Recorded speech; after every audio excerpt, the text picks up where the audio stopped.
Everyone, welcome to my channel. అందరూ ఎలా ఉన్నారండి? ప్రతి ఒక్క ఆడవారికి ఎంతగానో ఉపయోగపడి మీరు ఇంతవరకు ఎక్కడ చూడని ఎవరు చెప్పని మన టైంతో పాటు మనీని సేవ్ చేసుకోవడానికి చాలా చాలా యూజ్ఫుల్ కొత్త టిప్స్ అయితే ఈ వీడియోలో షేర్ చేయబోతున్నానండి.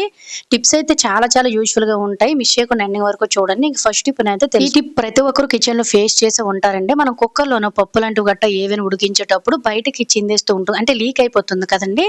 ఇలా కుక్కర్తో వచ్చే సమస్యలన్నిటికీ కూడాను ఈ చిట్కాతో గుడ్ బై చెప్పేయండి. ఎప్పుడైనా పప్పు లాంటి గట్టను త్వరగా కుక్ అయిపోవాలనుకున్నట్లయితే ఒక 10-15 నిమిషాల ముందు నానబెట్టేసుకోండి. పప్పు అనేది చాలా బాగా కుక్ అయిపోతుంది. అలాగే హెల్త్కి కూడా చాలా చాలా మంచిదండి. పప్పు కానీ లేదంటే ఏవైనా కూడా ఉడికించేటప్పుడు బయటికి చిందేయకుండా ఉండాలంటే సింపుల్గా ఇలా ఒక స్పూన్ అనేది వేసేసుకోండి, లేదంటే చిన్న బౌల్ వేసుకున్నా సరిపోతుంది. అలాగే మనలో చాలా మంది కూడాను గ్యాస్ కట్టర్స్ అనేవి కూడాను 2-3 నెలలకే మాటిమాటికి మారుస్తూ ఉంటారండి. ఇలా పాడైపోయిందని పక్కన పడేయకుండా వాడే 10 నిమిషాల ముందు వాటర్లో కానీ లేదంటే ఫ్రిడ్జ్ లో కానీ పెట్టేసుకొని వీడియోలో చూపిస్తున్న విధంగా జస్ట్ 2-3 సార్లు గట్టిగా కాకుండా ఇలా లాగండి చేతితో. ఆ తర్వాత వీడియోలో చూపిస్తున్న విధంగా క్యాప్ కి మొత్తం కూడా టైట్ గా క్లోజ్ అయ్యేటట్టు పెట్టేసుకొని కప్పును కూడా వేసేటప్పుడు పైనుంచి ఈ విధంగా ఎయిర్ అనేది బయటకు పోయేటట్టు టైట్ గా క్లోజ్ చేసేసి విజిల్ పెట్టి చూడండి. అసలు కుక్కర్ నుంచి బయటికి ఒక్క చుక్క కూడా లీక్ అవ్వదండి. జనంలో మనకి కుక్కర్లోనే ఏదైనా వండిన కూడా లీక్ అయిపోతుందని సమస్య అసలు రాదు. దీనివల్ల మన గ్యాస్ అనేది సేవ్ అవుతుంది, మన టైం తో పాటు మనీ కూడా సేవ్ అవుతుందండి. ఎప్పుడైనా కుక్కర్ లో పప్పు గాని లాంటివి గట్ట ఉడికించేటప్పుడు జస్ట్ ఈ చిన్న చిట్కని అయితే ట్రై చేసి చూడండి. చాలా చాలా యూజ్ఫుల్ గా ఉంటుంది. సెకండ్ టిప్ అయితే తెలుసుకుందాం. మనం ఇంట్లోనే వారానికి 1-2 సార్లు ఒడియాలు గానీ లేదంటే ఇటువంటి అప్పడాలు గానీ వేపుతూ ఉంటాం కదండి. వేపేటప్పుడు 2 గరిటెలతోటి వేపే పని లేకుండా, అలాగే అప్పడాలు కూడా ఒక్క ఆయిల్ చుక్కను కూడా పీల్చుకోకుండా సింపుల్ గా ఎలా మనము ఫ్రై చేసుకోవాలనేది అంటే వేపుకోవాలనేది తెలుసుకుందాం. ఇటువంటి ఫోర్క్ స్పూన్ అనేది మనకి ఇంట్లోనే ఉంటూనే ఉంటుంది కదండి. దాన్ని వీడియోలో చూపిస్తున్న విధంగా అప్పడానికి ఇలా పెట్టేసుకొని చక్కగా మనము ఈ 2 గరిటెలు కానీ స్పూన్లు కానీ యూజ్ చేసుకోకుండా ఇలా అన్నిటిని కూడా ఈజీగా వేపేసుకోవచ్చు అండి. ఇలా వేపుకోవడం వలన ఆయిల్ అనేది ఎక్కువ పీల్చదు. అలాగే చాలా చాలా సింపుల్ గా ఎక్కువ కష్టపడకుండా ఈజీగా వేపేసుకోవచ్చు అనమాట. ఎన్ని అప్పడాలైనా యూజ్ అవుతుందంటే తప్పకుండా ట్రై చేయండి. దీనివల్ల మన టైం సేవ్ అవుతుంది. ఇంకా మూడో టిప్ అయితే తెలుసుకుందాం. ప్రతి ఒక్క ఆడవారికి కూడా టిప్ చాలా చాలా బాగా యూజ్ అవుతుంది. మనం ప్రతిరోజు వంట చేసేటప్పుడు ఖచ్చితంగా ముందైతే ఆనియన్స్ అనేవి తరుగుతూ ఉంటాం కదా. ఇలా ఆనియన్ తరిగేటప్పుడు మన కళ్ళ వెంబడి వాటర్ అనేది వచ్చేసి కళ్ళు అనేది విపరీతంగా మండిపోతూ ఉంటాయి కదండి. ఒక్కొక్కసారి 1-2 కాకుండా ఎక్కువ కట్ చేయాల్సి వచ్చేటప్పుడు కూడా కళ్ళు అనేవి మండిపోకుండా ఉండాలంటే సింపుల్ గా ట్రై చేయండి. మనం ఆనియన్స్ లాంటివి కట్ చేసేటప్పుడు ఇలా ఒక వెడల్పుగా ఉండే బౌల్ తోటి ఫ్రిడ్జ్ లోన వాటర్ ని పెట్టేసుకోండి. కొంచెం కూలింగ్ అనేవి ఎక్కుతాయి కాబట్టి ఆ తర్వాత మోటుగులు కట్ చేసేయండి. లేదు అనుకున్నట్లయితే డైరెక్ట్ గా మీరు కట్ చేయవలసిన ఆనియన్స్ అన్నిటిని కూడా ఇలా మీరు ఒక టైం ఉంటే ఒక 5-10 నిమిషాలు వాటర్ లోన చక్కగా ఇలా మీరు ఆనియన్స్ అన్నిటిని వేసేసి పక్కన పెట్టేయండి. ఇలా కూలింగ్ వాటర్ లో వేయడం వల్ల అందులో నుండి ఘాటు గాని అంత కూడాను వాటర్ లోనే పోతుందండి. సో దీని వల్ల మనము ఎన్ని ఆనియన్స్ తరిగినా కూడాను కళ్ళు వెంబడి వాటర్ చుక్క కూడా రాదండి. అలాగే తొక్క కూడా చాలా చాలా సింపుల్ గా అయితే వచ్చేస్తుందండి. ఎప్పుడైనా మీరు వంట చేసే ముందర ఇలా కొన్ని బౌల్ తోటి లేదంటే వాటర్ బాటిల్ తో కూడా మనం వాటర్ పెడుతూ ఉంటాం కాబట్టి ఆ వాటర్ ను కూడా వేసుకోవచ్చు.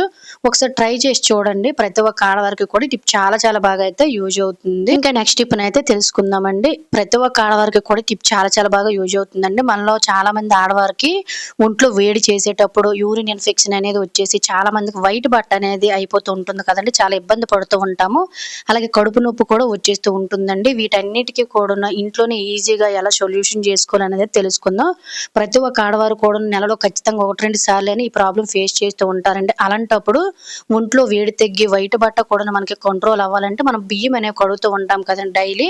ఈ బియ్యం కడిగిన రెండోసారి కడిగిన వాటర్ని కానీ మూడోసారి కడిగిన వాటర్ని కానీ ఇలా ఒక గ్లాసులో సపరేట్ చేసుకొని ఇందులో ఒక స్పూన్ వరకు పంచదారని కానీ లేదంటే పటిక పంచదార అనేది ఉంటుంది కదండి, దాన్ని యాడ్ చేసుకొని దీన్ని రెగ్యులర్ గా 3 వారాల పాటు చక్కగా తాగండి. లేదంటే డైలీ తాగినా కూడా హెల్త్ కి చాలా చాలా మంచిదండి. ఇలా ఈ రైస్ వాటర్ తాగడం వల్ల మనకి కడుపు నొప్పు లేదంటే యూరిన్ ఇన్ఫెక్షన్ అనేది వచ్చేసి పాసపోసిన దగ్గర కూడా మంటలాగా వచ్చేస్తుందండి. బాత్రూమ్ వెళ్ళేటప్పుడు కూడా చాలా మందికి మంట అనేది వచ్చేస్తుంది. ఈ మంట అంతా కూడా పోతుందండి. బాడీలో ఏదైనా యూరిన్ ఇన్ఫెక్షన్ అనేది ఏదన్నా కూడా క్లియర్ అయిపోతుంది అనమాట. అలాగే ఎవరైతే ఈ వైట్ బట్ట అనేది ఎక్కువైపు బాధపడుతున్నారో ఇలా ఒకసారి అయితే ట్రై చేయండి. వైట్ బట్ట తగ్గుతుంది, యూరిన్ ఇన్ఫెక్షన్ అనేవి తగ్గి ఫేస్ మీద ఉండే కాయలు లాంటివి కూడా తగ్గి ఒంటికి చలవ చేస్తుంది. ఖచ్చితంగా మీ ఫ్రెండ్స్ అండ్ ఫ్యామిలీకి టిప్ అయితే షేర్ చేయండి. ఇంకా నెక్స్ట్ టిప్ అయితే తెలుసుకుందాం. ఉంటాం. మనలో చాలా మంది ఆడవారు కూడాను రెగ్యులర్‌గా లిప్‌స్టిక్స్‌లు గాని, ఐలైనర్స్ లాంటివి గట్రను వాడుతూ ఉంటారు. వీటిని క్లీన్ చేసేటప్పుడు చాలా మంది క్లాత్‌తో తుడిచేస్తూ ఉంటారండి. దీనివల్ల మనకి ఖచ్చితంగా ఇటువంటి బ్యూటీ ప్రొడక్ట్స్‌లోనే కెమికల్స్ అనేవి ఉంటాయి కాబట్టి మా స్కిన్‌ని ఎఫెక్ట్ చేస్తాయండి. అలాంటప్పుడు చాలా మంది కొన్ని లిక్విడ్‌ని కూడాను క్లీన్ చేసుకోవడానికి వాడుతూ ఉంటారు.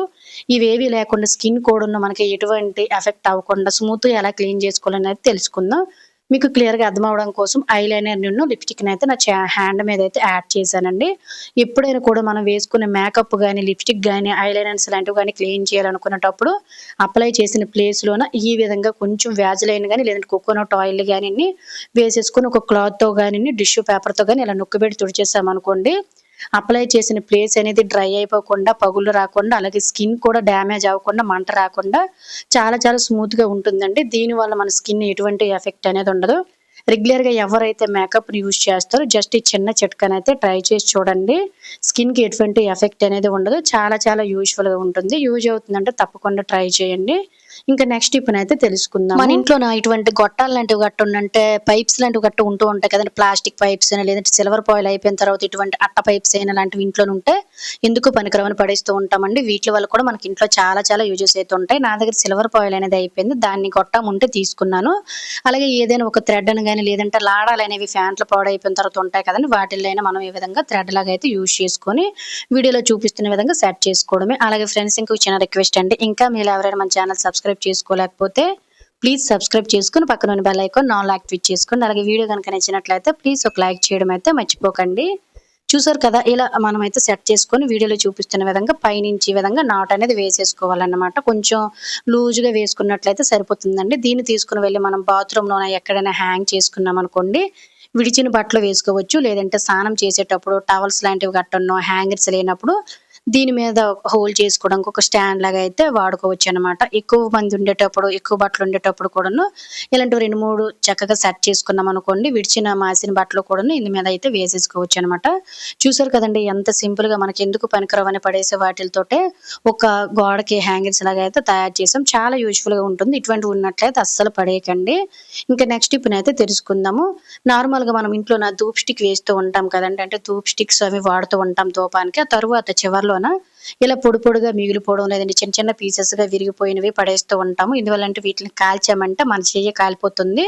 ఇంక పనికిరావని పడేస్తూ ఉంటామండి. వీట్లి వల్ల కూడా మనకి చాలా చాలా యూజెస్ అయితే ఉంటాయి. నా దగ్గర కూడా కొన్ని కొన్ని ధూప్ స్టిక్స్ ఉంటే వాటిని పడేయకుండా ఎలా యూజ్ చేస్తానంటే, మనం ధూపం వేసేటప్పుడు నిప్పులు ఉంటాయి కదండీ. ఎలానో మనం ధూప్ స్టిక్ అనేది వేస్తాం కదా. గుగ్గిలము అలాగే సాంబ్రాణి బదులు వీటిల్ని ఈ విధంగా మెత్తగా పౌడర్ చేసి ఇంట్లోనే ఈజీగా ధూపం వేసుకోవచ్చండి. ఇలా మనం పడేసే వాటిలతోటే మన ఇంట్లోన మనీని, టైంని కూడా సేవ్ చేసుకోవచ్చు. చక్కగా మనకు పొగ బాగా వస్తుంది. అలాగే స్మెల్ కూడా బావుంటుంది. ఎప్పుడైనా ఇటువంటివి ఉన్నట్లయితే అస్సలు పడేయకండి. జస్ట్ ఇలా ట్రై చేసి చూడండి. ఇంకా నెక్స్ట్ టిప్‌నైతే తెలుసుకుందాం. ఈ టిప్ ప్రతి ఒక్కరికి చాలా చాలా బాగా అయితే యూజ్ అవుతుందండి. మనం రెగ్యులర్‌గా గిన్నెలు తోమేటప్పుడు ఇటువంటి ఐరన్ పీచులనేవి వాడుతూ ఉంటాం కదా.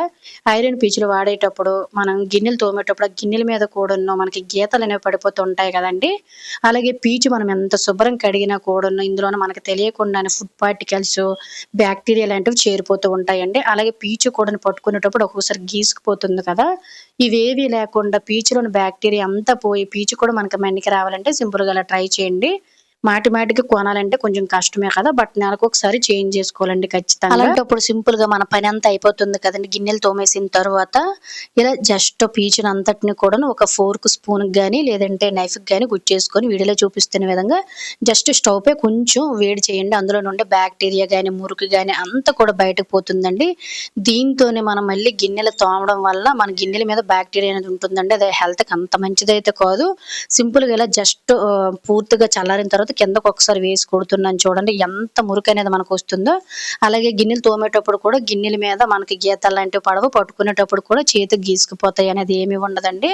దీనివల్ల మన టైము, మనీ కూడా సేవ్ అవుతుంది. ఇంతకుముందు చూసారు కదా, ఇందులోనైతే ఫుడ్ పార్టికల్స్ అయితే ఉండేవి. వాటిని మనం ఎంత క్లీన్ చేసినా కూడా పోవు కాబట్టి సింపుల్‌గా ఎటువంటి హెల్త్ ఇష్యూస్ అనేవి రాకుండా పీచులు కూడా మన్నికి రావాలంటే సింపుల్‌గా ఇలా స్టవ్ పై మనం 4, 5 రోజులకు ఒకసారి, వారానికి ఒకసారి క్లీన్ చేసుకుంటే సరిపోతుంది. చూసారు కదండీ కంటికి కనిపించే డస్ట్ అయితే ఎంతొచ్చిందో. యూజ్ అవుతుందంటే తప్పకుండా ట్రై చేయండి. సో ఇది ఫ్రెండ్స్ ఈరోజు వీడియోలో అయితే. ఈ వీడియో మీకు యూజ్ అయిందని అనుకుంటున్నాను. వీడియో గనుక యూజ్ అయినట్లయితే ప్లీజ్ ఒక లైక్ చేసి ఇటువంటి యూజ్‌ఫుల్ టిప్స్‌ని మీ ఫ్రెండ్స్ అండ్ ఫ్యామిలీకి షేర్ చేసి మన ఛానల్‌ని సబ్స్క్రైబ్ చేసుకోవడం అయితే మర్చిపోకండి. నెక్స్ట్ వీడియోలో కలుద్దాం. అంతవరకు సెలవు. Thank you for watching. By by.